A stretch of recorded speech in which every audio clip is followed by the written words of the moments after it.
Përshëndetje miq të Albania Newscast, jepi në episodin ton të radhës do flasim për shëndetësi. Ditën e sotme do flasim për një nga çështjet që na keni shkruar shumë që lidhet me sëmundjen e diabetit dhe do ndalemi në detaje çfarë do thotë, çfarë është kjo sëmundje, kë prek më shumë, çfarë duhet kemi kujdes dhe gjitha elementet e tjera. Kështu që ju na ndiqni por jepni edhe komentet tuaja. Kam kënaqësinë të kemi doktoresh Tea Sheu Kolnikaj në studio, me të cilin do flasim për këto çështje dhe jo vetëm endokrinologe. Faleminderit shumë. Kënaqësi që të kam. Çfarë është diabeti fillimisht? Çfarë është sëmundja e diabetit? Dëgjoj shumë që ende thon sëmundja e sheqerit lidhet me sheqerin, gjithçka lëvizet rreth sheqerit.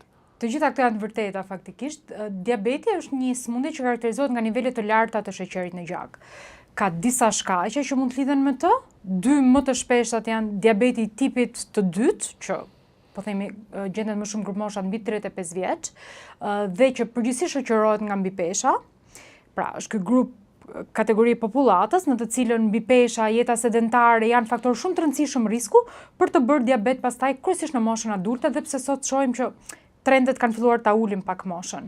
Nga ana tjetër është diabeti tipi të parë, që është diabeti që instalohet përgjithsisht në mosha më të reja, por kjo nuk është absolute, sepse ne sot po shohim diabetin tipi të parë edhe në mosha më të mëdha, në të cilën është një proces autoimun në organizëm, ai që është përgjegjës për këtë patologji, dhe pastaj ka dhe disa forma të tjera më të veçanta të diabetit, për shembull është diabeti i shtatzanis, një formë e veçantë, apo disa forma më të rralla, siç janë modi, lada, të cilat I marrim me radhë. Çfarë është diabeti kategorisë parë, më thatë, niveli parë? Diabeti tipi 2 e përmend atë parin sepse ai është më i shpeshti në popullat.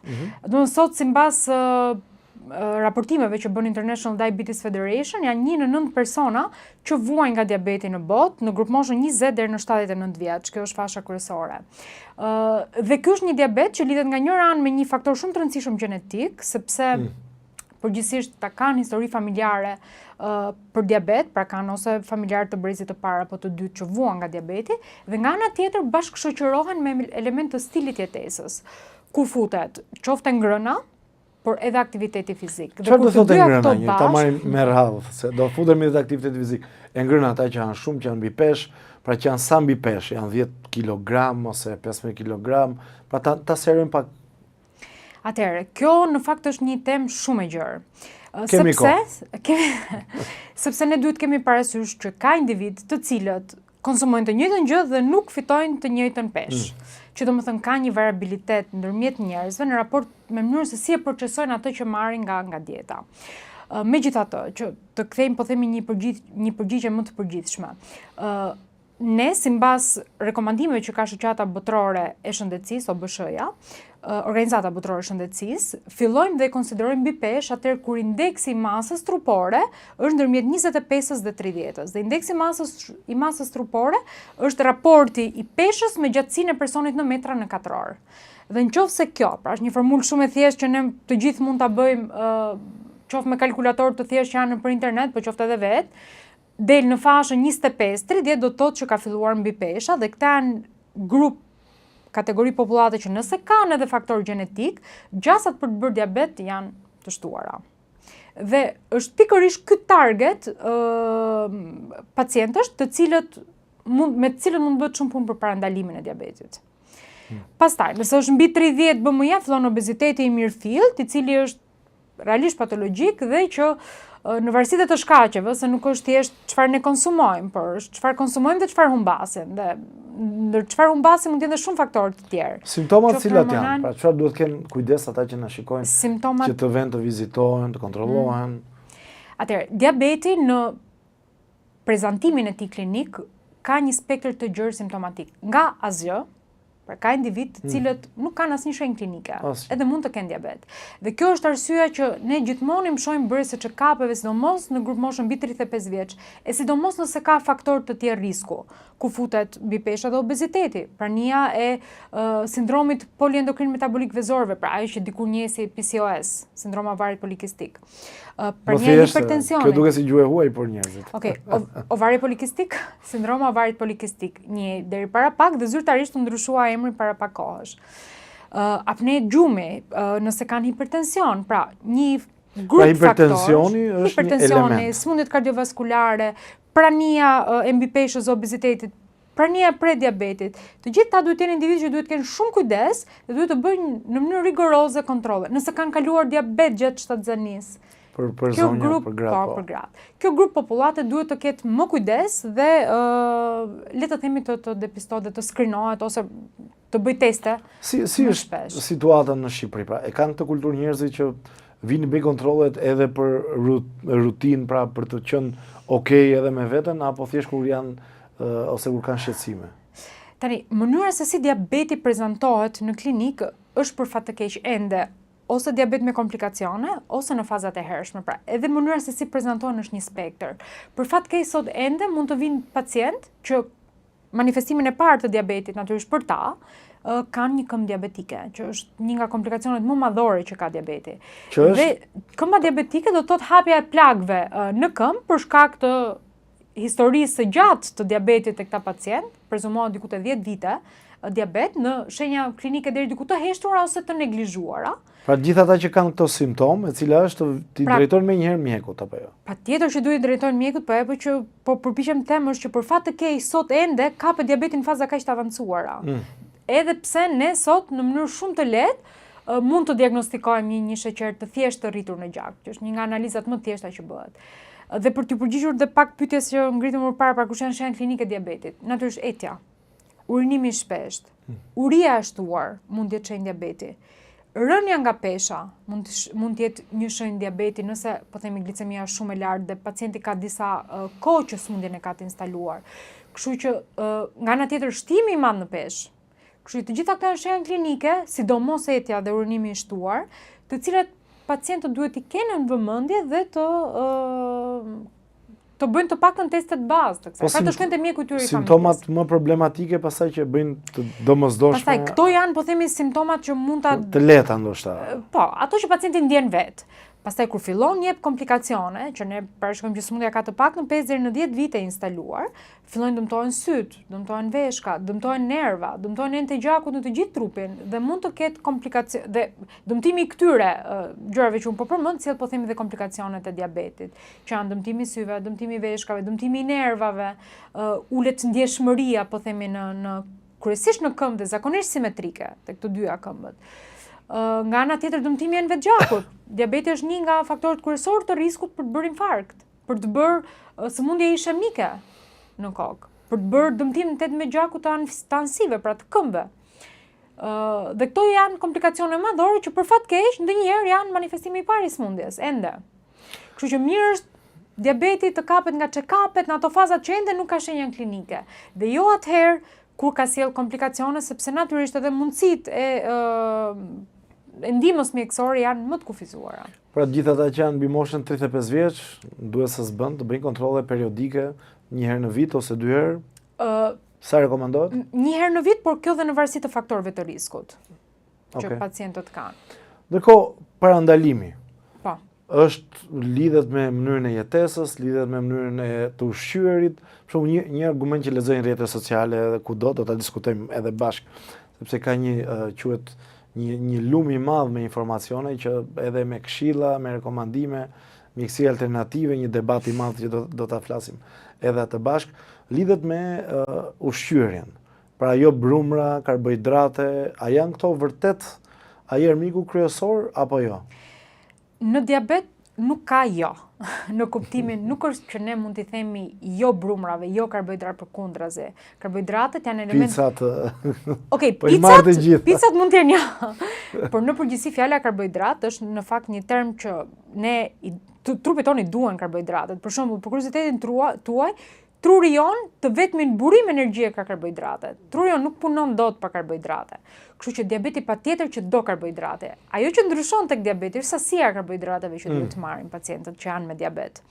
Dhe sasia e karbohidrateve duhet të jetë pak më e moderuar, se ç'është po themi tek pjesa tjetër e popullatës. Nuk është aq e vështirë arbër që një pacient diabetik, po kjo në fakt vlen për kudo, të bëjë një regjim të thjeshtë pjate. Ku në atë pjatë, gjysma duhet jetë me perime, pra të jetë me karbohidrate nga frutat, nga perimet. Çereku i pjatës të jetë me proteina, ku futet mishi, pula, veza, peshku, bishtajoret, Dhe çereku tjetër i pjatës të jetë me karbohidrate, ku futet buka, ku futet orizi, ku futet makaroni, ku futet mielli, të gjitha drithrat. Pra, ajo që unë po them nuk është që të hiqen karbohidratet, por të respektohet ky raport pjate për marrjen e karbohidrateve.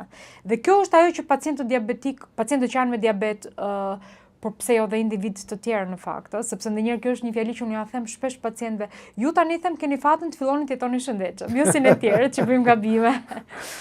E shikon më shumë të përhapur në zonat e mëdha urbane apo në zonat rurale? Si është kjo përqindja dhe te grup moshat? Nëse kemi të dhëna, se statistika është fjalë e madhe, po të dhëna afërsisht. Tani, diferenca më shumë e zonës rurale dhe urbane, mendoj që është më shumë në aspektin e kujdesit shëndetësor që këta kanë, pra aksesit ndaj shëndetësisë dhe përqasjes që kanë ndaj kësaj gjëje. Dhe mund të them që sidomos vitet e fundit, që sidomos check-upet kanë filluar të jenë trend, qofshin ato që bëhet në sistemin shëndetësor shtetëror, qofshin ato që bëhen në sistemin shëndetësor privat, mund të them që gjithmonë më shumë individ në zonat urbane shkojnë drejt sistemit shëndetësor dhe i bëjnë ato depistimet në kohë të hershme.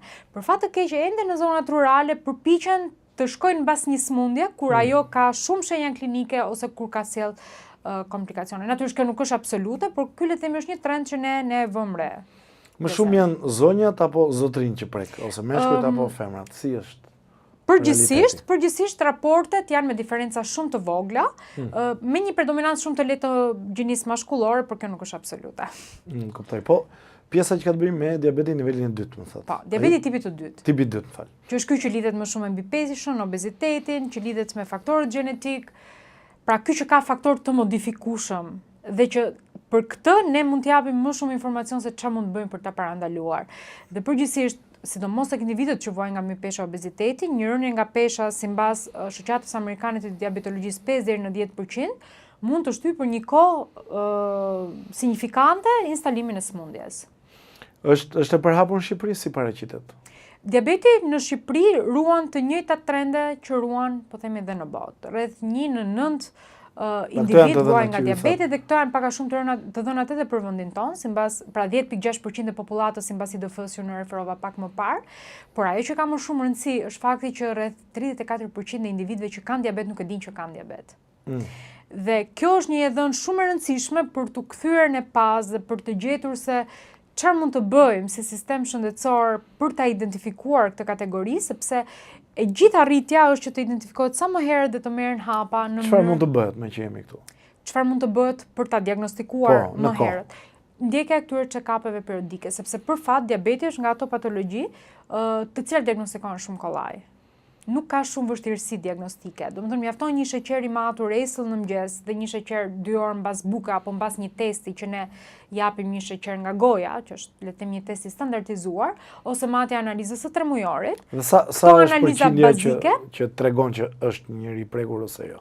Për shembull, kjo mëngjesit esëll ose kjo e dyta që ju bëni. Tani ne për këto analiza, ne kemi vlerat kufi standarde, të cilat sipas organizatës Shoqatës Amerikane të Diabetologjisë dhe Europianes vendosin limitet mbi vlerën e të cilave këta individ konsiderohen me diabet. Dhe zakonisht, nëse sheqeri i esëll është mbi 126 mg për decilitër, dhe arsyeja sepse është kjo vlerë kaq interesante kufi, është fakti që është parë që mbi këtë vlerë fillon diabeti të ketë komplikacione. Ndërsa në fashën e prediabetit, sipas shoqatës amerikane është mbi 100 esëll dhe sipas shoqatës europiane mbi 110 esëll, pra 110-125, konsiderohet prediabet. Dhe kjo është kategori që gjithashtu ka faktor të shtuar risku kryesisht për sëmundjet e zemrës, jo për të gjitha komplikacionet e tjera. Dhe sidomos në këtë fashë, nëse identifikohet në kohë, mund të bëjmë shumë për të parandaluar dhe rënja 5-10% nga pesha nëse vuajmë nga mbypesha dhe obeziteti, në mënyrë signifikante do ta shtynte në kohë instalimin e sëmundjes, përredhoi dhe do ulte riskun e komplikacioneve. Kuptosh, si kurohet diabeti, pra, me insulin apo me metoda të tjera? Ta bëj këtë pyetje sepse në rrjetet sociale ju e dini shumë mirë, ka shumë njerëz që praktikojnë dhe mjekësinë alternative, jo mos këtë, përdor atë, përdor këtë, si është e vërteta? Atëherë, së parë njerë duhet jemi të qartë për llojin e diabetit që po trajtojmë, sepse nëse është ai diabeti tipit të parë, pra diabeti autoimun, trajtimi vetëm që ne kemi për të sot është nëpërmjet insulinoterapisë. sot për fat ka shumë zhvillime, sidomos në sferën e diabetit tipit të parë, janë krijuar pompat, pompat dhe sensorët që monitorojnë 24 orë variabilitetin e sheqerit në gjak dhe pompa pastaj që hedh në mënyrë periodike në varësi të ushqimit apo edhe në momente bazale insulin në qarkullim për të antagonizuar, po themi, këto nivelet e sheqerit që mund të jenë të larta në gjak. Dhe për të parandaluar, për themi, rritjen nga marrja e sasisë saktuar karbohidratave që ka një pjatë. Kështu, ky është diabeti tipit parë dhe i trajtohet vetëm me insulin. Nga ana tjetër, kemi këtë diabetin e tipit 2 që shoqërohet me mbipeshën dhe obezitetin dhe ne për fat sot jetojmë në një epokë ku zhvillimet në shkencë na mundsojnë që të kemi preparate shumë të mira që adresojnë jo vetëm uljen e sheqerit, por mbipeshën dhe obezitetin. Dhe këto të dyja pastaj bashk bëjnë trajtimin e smundjes. Natyrisht që ne sot kemi një algoritëm se si ne përzgjedhim terapinë tek çdo pacient dhe mënyra se si terapia sot përzgjedhet është shumë e personalizuar. Domethënë, bazohemi në riskun personal të gjithë smundjeve që pacienti ka, qoftë smundjet kardiovaskulare, qoftë smundjet e veshkave.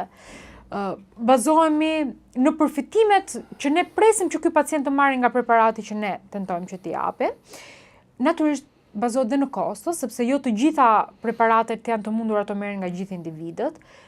Tjetër faktor se si e zgjedhim në terapinë është prania apo jo e mbipeshës dhe obezitetit dhe nëse ne duam që pacienti të mos shtojë në peshë sepse është në peshë të madhe, zgjedhim preparate që janë të paktën peshë neutral ose që akoma më mirë ndihmojnë në rënien në peshë. Dhe ne për të gjitha këto kategori sot kemi medikamente, të cilat mund t'i kombinojmë në varësi dhe të vlerave kur i ka më të larta gjatë ditës pacienti, në mënyrë që të bëjmë një shpërndarje shumë të personalizuar të terapisë që pacienti merr në mënyrë që të mbajmë në vlera normale gliceminë, sepse ky në fakt është qëllimi jon. Mbajtja e glicemisë në vlera normale është trajtimi i dur që ul pastaj dhe riskun për të bërë gjithë ato komplikacionet që ne po flasim. E përmendë shumë herë, mbipeshë, obezitet, është kaq e lidhur kjo sëmundje me këtë faktor? Janë shumë të lidhura këto sëmundje me këtë faktor dhe emëruesi i përbashkët i të dyjave është insulinorezistenca.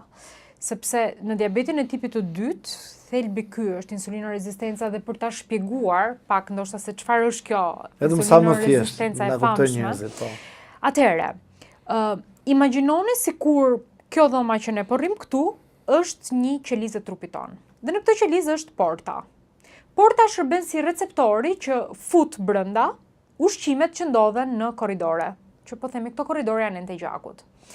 Dhe që porta të hapet, duhet ta ndihmojë një çelës. Ky çelës është insulina. Çfarë ndodh në diabetin e tipit të parë? Në diabetin e tipit të parë mungon fare çelësi. Prandaj e vetmja mënyrë terapeutike është dhënia e insulinës. Në diabetin e tipit 2 ky çelësi ekziston por është defektoz. Nuk e bën punën siç duhet. Dhe çfarë bën? Fillon qeliza të japi sinjale, pra dhoma jon jep sinjale sikur nuk po merr mjaftueshëm lënd, pra nuk po merr sheqerin siç duhet brenda. Sheqeri ri jashtë, ri në përren gjaku, ne e masim në gishtë deli lartë, por ndërkohë vetë qeliza jep sinjale sikur këtu nuk ka mjaftueshëm insulin që ta fusi brenda. Dhe fillon punon pankrasi, fillon prodhon insulina të tjera, fillon prodhon çelësa të tjerë, të cilët gjithashtu janë defektoz. Mirë, po këto çelësa që bëhen shumë me kalimin e kohës, mund të ndodhë që të mos arrin dot të kompensojnë gjithë fluksin e karbohidrateve që merren nga dieta.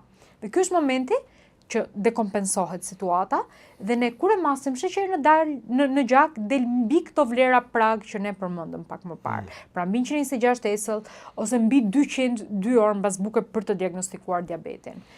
Dhe nëse kjo sëmundje rri gjatë e instaluar, mund të ndodhë që pankrasi të fillojë të lodhet në mënyrë periodike. Dhe lodhja e tij pastaj do bëjë që ai të mos ketë më fuqi mjaftueshëm për të prodhuar çelësa, pra për të prodhuar insulin. Dhe ky është momenti që sëmundja ndoshta kalon nga trajtimi medikamentoz, në të cilin ne kemi mundësi të japim medikamente, në trajtimin me insulin. Edhe për diabetin e tipit 2 me kalimin e kohës. Pa kjo është, çfarë do të jepi një këshill atyre njerëzve që tashmë shikojnë shumë rrjete sociale dhe fillojnë të besojnë që mund të trajtohet diabeti pa insulin. Unë e kam dëgjuar edhe nga mjek serioz këtë, po ky është tjetër diskutim. Diabeti i tipit të dytë mund të trajtohet për një kohë shumë të gjatë pa insulin. Dhe gjithë synimi jon është që kjo koha e marrjes së insulinës të jetë sa më vonë. sepse natyrisht është dhe e bezdisshme për pacientin, por nga ana tjetër, le të themi është terapi halli, në kuptimin nuk na ngel më asgjë tjetër për të përdorur kur kalojmë tek insulina. Natyrisht, ka momente që dhe diabeti tipi 2 dhe të falenderoj që ma bëri këtë pyetje, sepse shpesh në praktikën klinike, kur pacientët shtrohen në spital, edhe kur janë me diabetin e tipi 2 dhe me ilaçe, mund të ndodhi që përkohësisht të kenë nevojë të marrin insulin.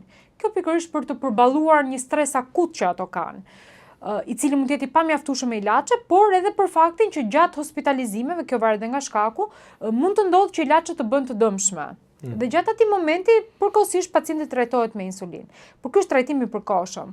Problemi i madh është kur pacientët kanë vetëm insulinën si të vetme nxitje. Dhe realisht kjo është terapi për ne hallin, kuptimin nuk ngel asgjë më nga preparatet për të provuar dhe tentojmë që t'japim insulinë me disa preparate gjatë ditës, pastaj nëse edhe kjo bëhet pa efektshme, pacienti mund të kalojë vetëm në insulinoterapi dhe kjo padyshim e vështirëson pak situatën, sepse do i duhet që në mënyrë rigoroze të bëj shumë mate për të jetë shumë kompliant me terapinë, me mënyrën e ushqyerjes, sepse insulina për fat të keq nuk ka doza fikse, siç përgjithsisht kanë ilaçe dhe modifikohen një herë në ca kohë, insulina duhet modifikuar në çdo vakt në varësi të sasisë ushqimit që pacienti ha. Kam disa pyetje të thjeshta. Është e kurueshme? Diabeti është i kurueshëm apo jo? Duhet gjithmonë të jetosh me insulinë me vete, ajo që thonë gjithë, pra me atë pajisjen me vete. Atëherë, diabeti është i trajtueshëm. Nuk është i kurueshëm. Natyrisht, pra gjithë ata që thonë rrjetet sociale kurohet, mund të shërojnë 100%. Nëse ne kapim në fazat e para. Jo flas për të dytën e mbrapa, pra kur është nivelet më të avancuara. Pra, nëse është në nivelet avancuara, pacientët janë me terapi, smundja ka disa vite që është prezente aty, kjo e bën pothuajse të pamundur që të jetë një smundje rikthyeshme. Por nëse është në fazat e para, që sapo kanë filluar disa vlera të lehta të larta të sheqerit, pacienti është vuan nga mbipesha apo obeziteti, në momentin që ai trajton mbipeshën dhe obezitetin, mund të ndodhë që dhe instalimi i diabetit ose të shtyhet në kohë ose të mos shfaqet fare, nëse kjo rënja në peshë dhe stili jetesës së tij, po themi është i përshtatshëm për ta shtyrë dhe natyrisht kjo ka dhe variabilitet nga individi në individ, tu futen faktorët gjenetik, sepse është një smundje pak më e komplikuar se thjesht dieta. Ju besoj i shikoni rrjetet sociale, ka informacione të gabuara dhe çfarë mund t'i këshillojmë njerëzit që të kenë kujdes, mos i besojnë çdo gjë që vjen nga Facebooku, Instagrami e tjerë, ose mjekësia popullore pa i paragjykuar, po gjithsesi ti themi sa të vërteta. Tani, unë mendoj që çdo pacient që diagnostikohet me vlera të larta sheqeri, unë mendoj që duhet të drejtohet në mjekësinë standarde që ne kemi. Së pari për ta çuar diagnozën deri në fund, dhe kjo është hapi i parë i punës, dhe e dyta për të diskutuar për po themi terapinë e personalizuar sipas algoritmit që unë ju shpjegova që shoqata amerikane ka miratuar.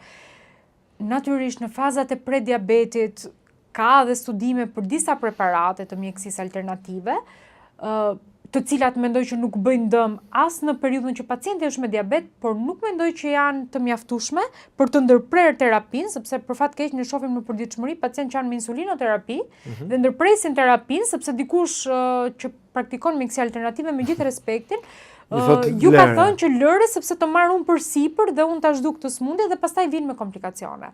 Kështu që unë do thoya që t'i drejtohen sistemit shëndetësor standard.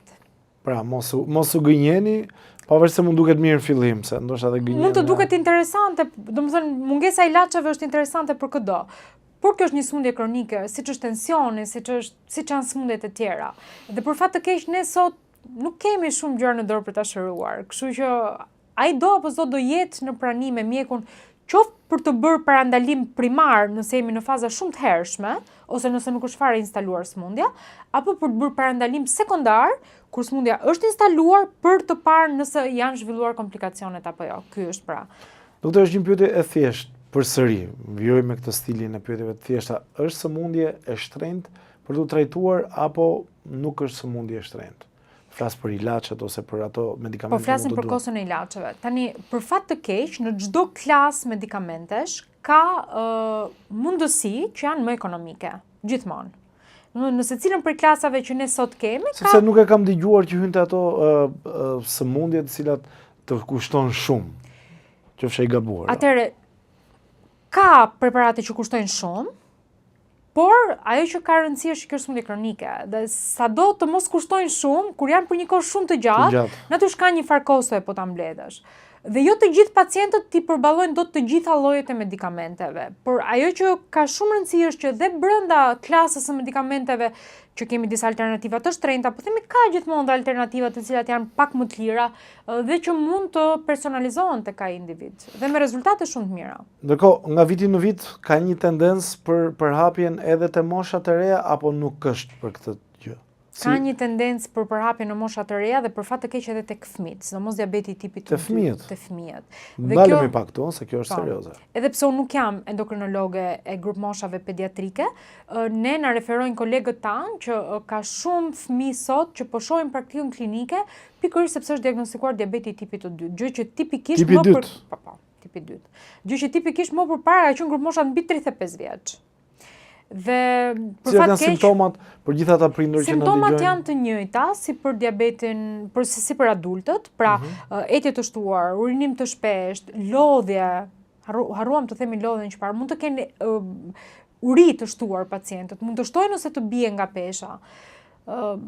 Por natyrisht nëse keni fëmijë të cilët vuajnë nga mbi pesha dhe obeziteti, është pjesë e protokollit kontrolli edhe i diabetit. Pra ishin nga elementet më të pagabueshme sa po kuptoj unë nga biseda që po zhvillojmë bashkë, apo? Eksakt. Dhe ka një përhapje edhe te fëmijët, po më thonë. Dhe ka një përhapje që vjen 3 kohët e fundit pikërisht për shkak të stilit të jetesës. Fëmijët sot gjithmonë më shumë po bëjnë jetë sedentare, i ke gjithmonë më shumë nëpër telefona dhe nuk luajnë poshtë pallatit, siç dikur po themi fëmijët bënin shumë më shumë aktivitet fizik. Dhe natyrisht nga ana tjetër ushqyerja e cila për fat të keq sot jemi në një epokë që kemi ushqime pafund në çdo orar, shumë të procesuara, me cilësi pikpyetje. Dhe gjitha kjo bën që të manifestohen këto sëmundje sot. Po te fëmijët kthehet kronike apo është e edhe te fëmijët mund të kthehet kronike. Nëse nuk kapet situata në kohë dhe menaxhohet mbi pesha dhe obeziteti. Për gjithë ata prindër që na ndjekin, çfarë duhet bëjnë kur shikojnë këto simptoma të fëmijët e tyre? Drejtohen tek mjeku i tyre i familjes. Pra analizat janë të njëjtat. Analizat janë të njëjta si për fëmijët si për të rritur. Pra niveli sheqeri esë në mëngjes, analiza 3 mujorit që quhet ndryshe nga pikpamja shkencore hemoglobina e glukozuar dhe në varësi të situatës mund të ketë nevojë që të bëhet ndonjë test me sheqer nga goja, që është le të themi testi standardizuar. Kthehemi përsëri te të rriturit, edhe pse kjo ishte një ndërhyrje me shumë interes. Kam shënuar dhe bëmi që e sqaruam. Vdekshmëria si paraqitet te njerëzit me diabet? Si është e lartë, e ulët? Tani, pacientët që vuajnë nga diabeti kanë risk të shtuar qoftë për cilësi më të ulët jetese, për shkak të gjithë këtyre komplikacioneve, pra diabeti, që do thotë më thjesht. Diabeti është faktori kryesor i riskut për dializë, pra për sëmundje renale kronike që i çon pacientët në dializë. Patjetër, për veshkat. Probleme me veshkat. Për sëmundje kardiovaskulare, diabeti është shkak i infarkteve, i shëmive të trurit, të cilat shoqërohen me pasoja që ulin shumë cilësinë e jetës të pacientit. Dëmtojnë nervat e këmbëve dhe nervat të tjera nëpër trup. Por natyrisht po përmend këmbët sepse kjo kur shoqërohet bashkë dhe me dëmtimin të enëve të gjakut të këmbëve bën faktor risku për të bërë këmbën diabetike, e cila është një nga komplikacionet madhore dhe çon deri në amputime, pra në prerje të gjymtyrëve. Do të pyes edhe për atë, po. Po. Kështu që diabeti le të themi është një sëmundje me shumë komplikacione të cilat jo vetëm ulin cilësinë e jetesës, por kanë dhe vdekshmëri më të lartë nëse lihen pa trajtuar. Amputimi i këmbës, pra, është gjithmonë në rastet më të avancuara, më probleme. Po çfarë do thotë kjo pjesa që diabeti e jep gjithmonë te pjesa e këmbëve? Sa më thjesht për njerëzit që mund të kenë këto simptoma ose një familjar që dëgjon për një të afërm të tij? Atëherë, kur sëmundja instalohet prej vitesh tek një individ, fillon të japi këto komplikacione që ne po përmendim. Dhe ndër enët e gjakut që dëmtohen më shumë, sepse çfarë ndodh në diabet? Sheqeri rrigjat nëpër enë gjaku, që nuk duhet ishte aty fiziologjikisht, dhe duke qëndruar aty, fillon të japi dëmtime të enëve të gjakut, dhe ne enët e gjakut i kemi të shpërndarë në gjithë organizmin. Dhe natyrisht të parat përgjithsisht që preken janë enët e gjakut të vogla. Pra enët e gjakut që furnizojnë nervat me gjak, enët e gjakut që furnizojnë vazat me gjak, enët e gjakut që furnizojnë syrin, pra enët e retinës, të veshkave. Dhe këto janë dhe komplikacionet, po themi, mikrovaskulare që ne konsiderojmë të diabetit. Kur kjo simptom, pra kur prania e neuropatis për shkak të dëmtimit të enëve të vogla të gjakut të këmbët, por edhe me disa mekanizma të tjera që dëmtojnë nervat të këmbët, shoqërohet me dëmtim të enëve të mëdha të gjakut të këmbët, këto të dyja bashkë bën faktor risku që pacientët të mos ndjejnë Nëse ju hapet një plagë e vogël, e cila për shkak se këta gjithashtu janë pacientë që sistemi imunitar nuk është në formën e vet më të mirë. Shoqëruar kjo dhe me faktin që nëse aty ka një dëmtim të enës së gjakut, dëmtimi i enës së gjakut pastaj uli dhe shërueshmërinë e plagës, kjo plaga fillon bëhet kronike, hapet, bëhet më masive dhe pastaj çon deri në komplikacione më madhore infektive në organizëm që ndonjëherë mund të jenë dhe kërcënuese.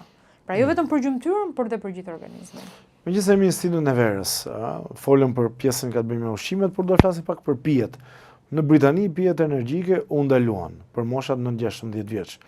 Në Shqipëri nuk e di e kemi apo jo, po unë shikoj shumë mosha të reja që konsumojnë pije energjike, pa thënë emra, po konsumojnë shumë. Sa të rrezikshme janë pijet energjike dhe këto pijet e emballazhuara, sepse kanë sheqer të lartë me sa kam parë. Ato kanë sheqer të lartë, ato kanë shumë elementë të tjerë të cilët janë të dëmshëm dhe natyrisht e mira është që askush mos konsumoj as pije që janë me gaz dhe me sheqer të shtuar, nëse kanë dëshirë një më mirë që kafe, po themi ekspres sa një. Tani te fëmijët as kafe. Jo, po flas mosha mbi 18 gjithmonë. Tek adultët pa diskutim një çaj, ujë është le të themi pija më e mirë që ne mund të kemi. Dhe një frut, konsumohet një frut i plot, nuk ka arsye pse të pihen dhe frutat e shtrydhur, sepse dhe ato kanë sasi të shtuar sheqeri. Dhe te pacientët që janë me diabet, ne nuk i rekomandojmë frutat e shtrydhur sepse ato kanë shumë sheqer.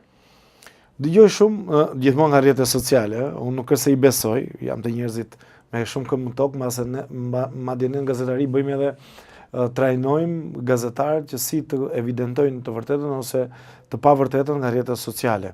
Por shikoj që janë disa fruta që në diabet janë shumë problematike. Një prej tyre kam parë që është banania, pra të jep shumë problem. Është e vërtet? Po, banania ka shumë karbohidrate, nga ana tjetër fiku ka shumë karbohidrate, rrushi ka shumë, hurmat, qershit, natyrisht, asnjë prej këtyre që ne po themi nuk janë të ndaluara në diabet, që të mos bëhen. Okay. Të gjitha mund të përdoren, çështja e gjitha te sasia, që këto frutat që ne dim që kanë shumë karbohidrate, të konsumohen më pak dhe në sasi më të reduktuar. Kështu që, pra të mos ulemi dhe të ham 5-6 fiq, po një fik. Ndërkohë edhe ju jeni me atë iden që pas orës 5-6 njerëzit është mirë të mos konsumojnë. Mirë që darka të mbyllet herët, edhe te pacientët, sidomos te pacientët që muajnë me diabet. Darka të mbyllet herët në mënyrë që të ketë kohë, po themi organizmi. Natyrisht ne të paktën nga studimet që kemi, nuk kemi parë vlerë të shtuar dhe që kjo të jetë e provuar shkencërisht e fasting, pra e dietave që bëjnë esëll një kohë ose që rrim pa ngrënë për një kohë të gjatë, por mbyllja e darkës herët dhe të qenurit e lehtë darka, pacienti ndihmon të flejë më mirë dhe natyrisht ndihmon dhe metabolizimin e sheqerit në përgjithësi për të nesërmen. Kam një pyetje sepse has shpesh edhe me kolegët e mi. Po mjekët, infermierët, i zënë ndonjë nga këto sëmundje apo ju nga që i dini gjitha nuk keni asnjë lloj problemi me? Patjetër që i zë. Të gjithë mund të zërë kjo sëmundja. Se dëgjoj që jeni shumë të kujdesshëm nga që normalisht i dini edhe pasojat. Apo asnjë nuk është i mund. Madje këtë nuk ta them dot. Madje kam me humor, Kam përshtypjen që mjekët nuk janë dhe aq të kujdesshëm për veten e tyre. Sepse në pjesën më të madhe të ditës së tyre zën hallet e të tjerëve dhe kur vjen puna te hallet e tyre, përpiqen mos i konsiderojnë si halle dhe merren më pak me veten se ç'merren me të tjerët. Biles ne në biseda miqësore që bëjmë me kolegët tanë, ndoshta ne jemi individët që bëjmë më pak analiza për fat keq. Që kujdesemi më pak. Ndërkohë kam një pyetje tjetër që lidhet me mënyrën e jetesës, stresi. Ndikon te këto sëmundje apo jo? Te diabeti sidomos. Stresi ndikon shumë dhe ndikon edhe te pacientët që sëmundjen e kanë të instaluar për të rritur sheqerin në momente të caktuara. Sepse gjatë stresit në organizmin tonë prodhohen disa hormone, siç është kortizoli, siç është adrenalina, siç është growth hormone, të cilat shërbejnë për të rritur në mënyrë të shpejtë sheqerin për fat të keq. Pra ky është një efekt ansor i tyre.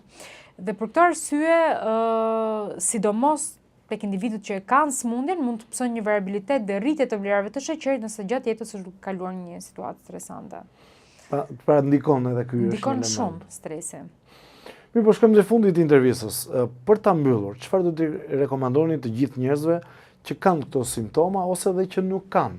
Çfarë të kenë kujdes? Mesazhi im kryesor është që në çdo rast që kanë këto, që e shohin që kanë këto simptoma, duhet patjetër të adresohen sistemit shëndetësor dhe të kërkojnë ndihmë, të bëjnë analiza. Pastaj në varësi të rekomandimeve që mjeku i tyre i familjes apo dhe specialisti mund t'ju jap, sepse diabeti përgjithsisht është një patologji që dhe mjeku i familjes mund ta trajtojë, mos në fazat e tij të hershme. Kjo është nga një anë. Nga ana tjetër, pacientët që janë me diabet bëj thirrje gjithashtu akoma më shumë që të jenë prezent në sistemin shëndetësor, pikërisht për këtë parandalimin sekondar dhe për kontrollin në kohë të komplikacioneve, sepse nëse ato kapen në fazat hershme, dhe ndihma që mund t'ju jepet është më e madhe.